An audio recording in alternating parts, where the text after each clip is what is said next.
hard to make it in this city. We don't have no jobs, but the first thing we need to do is start bringing jobs to Fresno, like automobile manufacturing, electronic corporations, computer corporations. That's the only way we get anything solved. You first have to have jobs.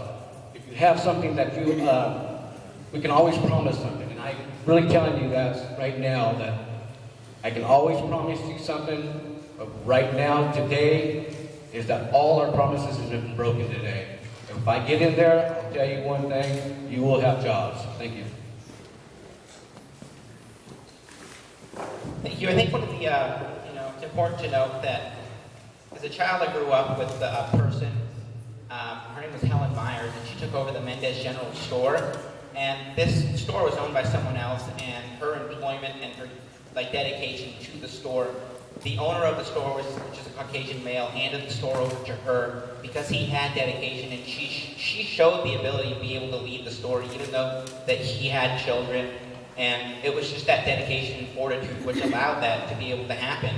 And my slogan and what I'm trying to do in the city of Fresno is establish better jobs so we can create a better Fresno. However, I think one of the most important things that we can do to have a big impact on the prospects for African Americans to employment and businesses is to offer some sort of mentorship program at the junior high level and then also at the junior level of high school. It's being able to understand that there's opportunity for everyone. As a minority, I understand that, and I understand the travails which we face, and I want to be able to extend that to everyone. Thank you. The biggest key to economic development for everybody in the city of Fresno is one thing: a better educational system. Our educational system has failed each and every community in the city of Fresno.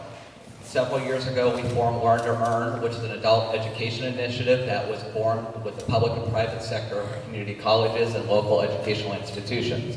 69,000 people in the city of Fresno do not have a high school equivalent. 69,000. You cannot recruit viable businesses unless we are able to help the individuals receive a GED equivalent. You can no longer go to a community college or a vocational education program without that. So we formed Learn to Earn, which is a pathway for individuals to get their preparatory classes to take their GED. Since the inception of that nearly 3 years ago, nearly 2,900 residents in the city of Fresno have gotten their GED and have been able to go on to a higher level of education, which in turn can help them get a job. Thank you. I say we go deeper. There's the mayor's program, and then there's what I call the hardcore unemployed. And it's not just the African American community. It's everybody. We need to go deeper, and we need to teach. We've got to remove the veneer of shame in not being able to read and write. Start with that. And we need to approach a population that has stopped looking for, and as a result have stopped being counted. They're not looking for work because they don't know how to fill out an application. There's no shame in that. I agree with Carrie. It is the educational system, but it's much, much more than that. We need to go deeper. As a community worker, a community advocate, I have the roots, I have the wherewithal, but more importantly, I have the will to address a population that this city has given up on. Thank you. So, a couple things that I believe that need to be done. I do believe that education is one way to really begin to address this problem. Not only that impacts African Americans, it impacts Latinos and other communities of color in our city. And I'm an example of how education can really transform a person and a family and provide opportunities. I come from farm worker parents, and through my education was able to become an attorney, and now be able to contribute to the community. So I do believe in really building the partnerships with our community colleges, with our high schools, to strengthen our education and really encourage high school graduation and create those programs that are going to provide the workforce that we need for the jobs that need to be attracted to our community to really improve the poverty level that we have. Well, job prospects are very important, and I believe that one of the main reasons that I have the endorsement of the Central Labor Council and the affiliate organizations like the builders, the carpenters, the plumbers, the stationary engineers, the operating engineers, the guys who drive the bulldozers, is because they know that I'm supportive of the infrastructure projects that the City Council can actually have an impact on. Like welcoming and facilitating the building of the high-speed rail system here in Fresno. The bus rapid transit system should be encouraged, and that's going to bring some good paying jobs. The downtown and neighborhood revitalization and the infrastructure that's involved in that are all going to be good paying jobs. And those are the kind of jobs we need, not the minimum wage, Walmart type jobs that I think we've been settled for too much in the town.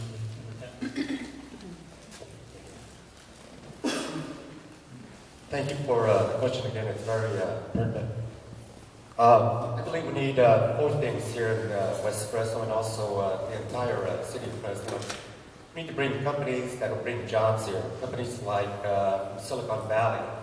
Land is cheap here. We do have an abundance of labor. There are also quality, technical, skilled jobs, and we need to provide tax cuts and other incentives to those companies.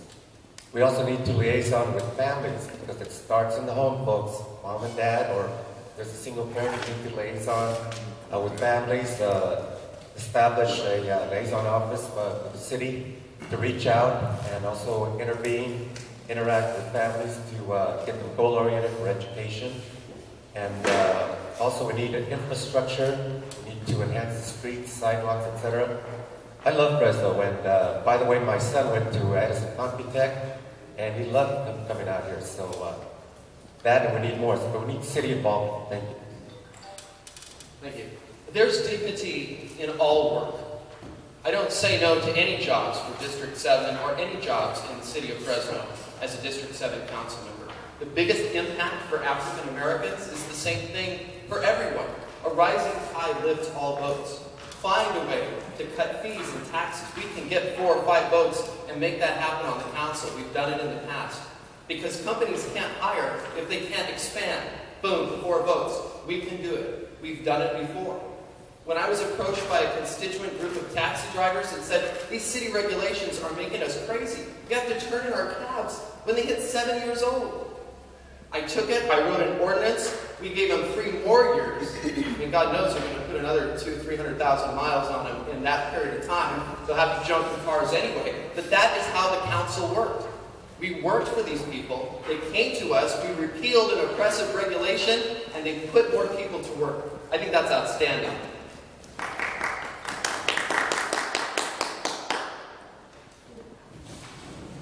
Please hold your applause until the end. Is it my turn, Benita? Yes. My name is Barbara Hunt. I have my master's in government from California School Board Association. I got my associate in science in student service. I graduated from Edison High School. I have my certificate of completion in alcoholism counseling. Now you're talking about African Americans. I'm a Negro. We had a family, community. We worked everywhere. I'm experienced, got jobs, but the system tore us family down. They took the men out of the home. They put these welfare programs here. They took everything we had. Our kids, they sent drugs, prostitution, everything. And I sat around here and watched them bring the stuff around here. What we need is these folks to let us alone and give us equal opportunity like they give everybody else. Quit taking our kids out of school and charter school and put them in charter school, taking them out because we have a behavior problem. We don't have a behavior problem. That's the way we act. No culture acts the same. We all are different. These kids are hard-working kids. All they need is a job. They work harder than any kids around here. They need some employment. I know that we can get jobs, employment, and that Levine up here works with the Department of Education. I was on the school board for 8 years. We can do it. All we need is to have love from God to help people to help us. Thank you very much.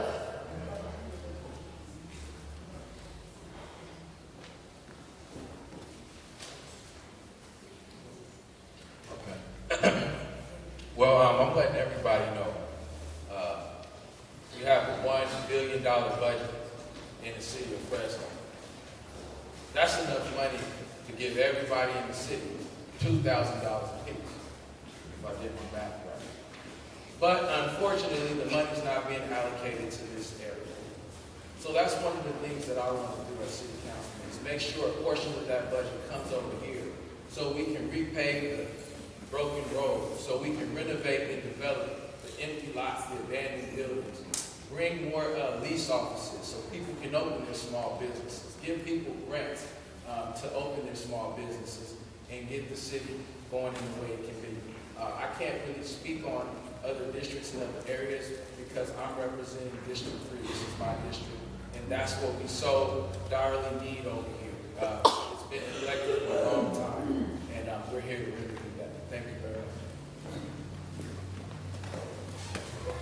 much. I think that in high school, if we have a liaison of counselors that can talk to the youth and see what jobs they're wanting to get into. I know there's vocational training at Duncan. I think if we implement more vocational training or give more access to vocational training, I think that would help out tremendously. Okay. Mr. Baines? Yeah.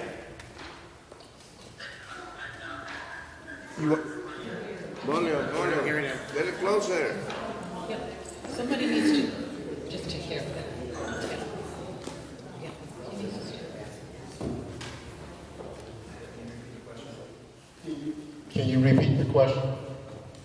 What do you think can have the biggest impact on improving job prospects for African Americans and support economic development for local businesses?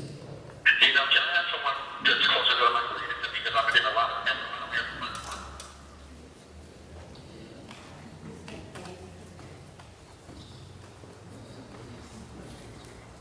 The question, what do you think can have the biggest impact on improving job prospects for African Americans and support economic development for local businesses? I think a pretty effective three-pronged approach that our office has been working on. And the very first thing we want to do, obviously, is we want to continue to make sure that our school systems are educating our children properly. Obviously, we need to look to the future, and education is key to have any gainful employment. So I'm really holding the school districts accountable for the roles they play in educating our students and our young adults is a major factor. The second thing I think we should focus on specifically in my community in District 3 should be some vocational training opportunities as well as creating partnerships with the trade unions and our developers and investors as they build and expand. One of the things our office is working on is as developers come to our area to build, is to create communities that are going to create that will benefit people that actually live in those areas. Our office currently right now has a piece of legislation going through that mirrors the California High-Speed Rail Association National Target Hire Policy. Your time is up. Yeah. Moving on to question number 2. What would be your strategy for closing gaps in the city's general fund? If you want to, we can start from this end and work our way that way. What would be your strategy for closing gaps in the city's general fund?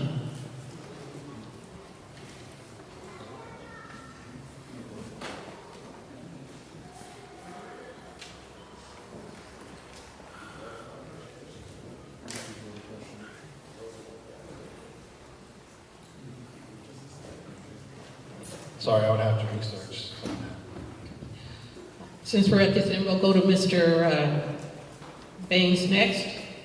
And then And if we're talking about closing the gaps in the general fund, really the problem with our general fund right now are not expenses, but it's really revenue. So one of the proposals that I have been very public about is a general sales tax that allows us to put more revenue into the general fund. We've cut tremendously from our services over the last 7 or 8 years with the Great Recession that we just went through. So we really have cut our services to the home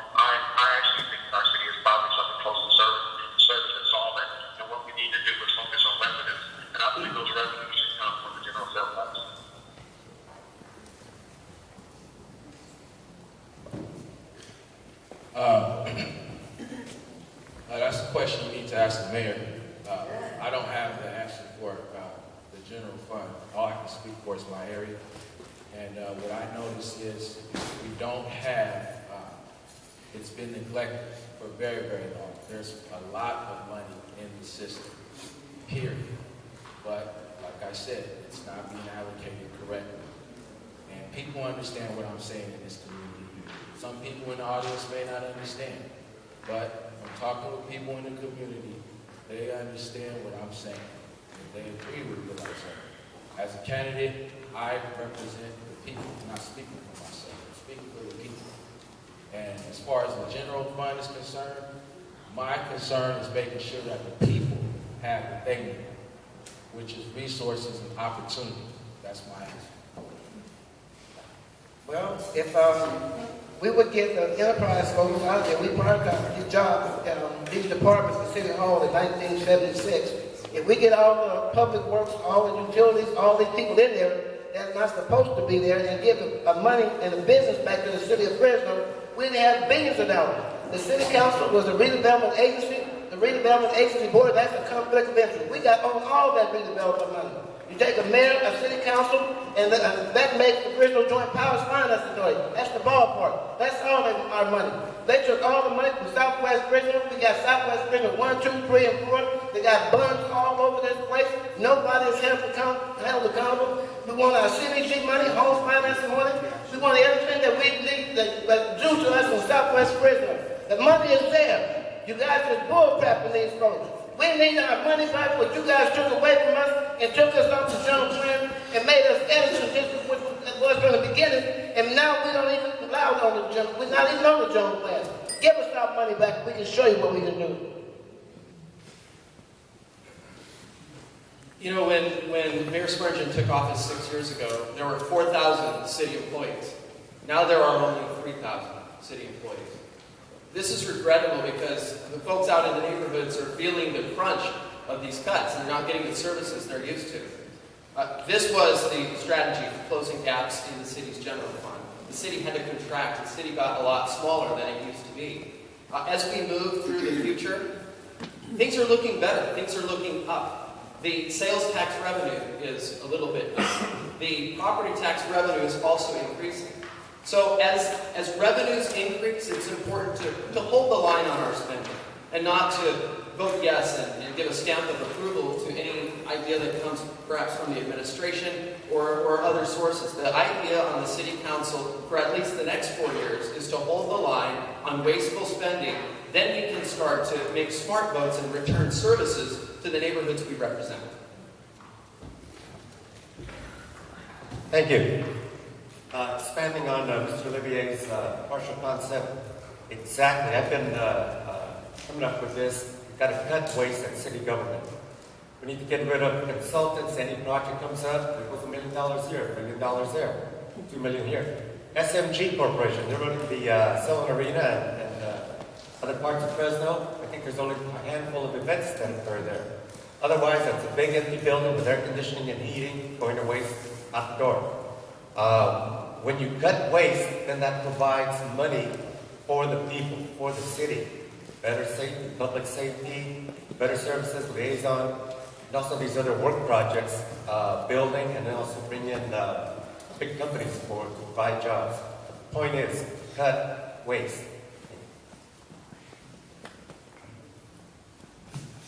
So our city budget is funded mostly by property taxes and somewhat by sales taxes.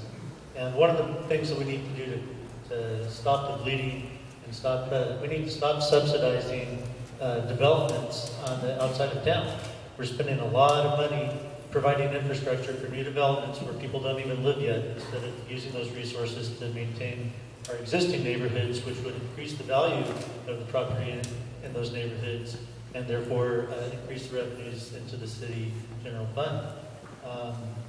And when we do have future new developments in newer neighborhoods, they need to be within the city limits. There's a big push right now to go against the will of the people and allow for an expansion of the city limits and the sphere of influence and developments outside of the current city limits. And when that happens, the property taxes go more to the county than they do to the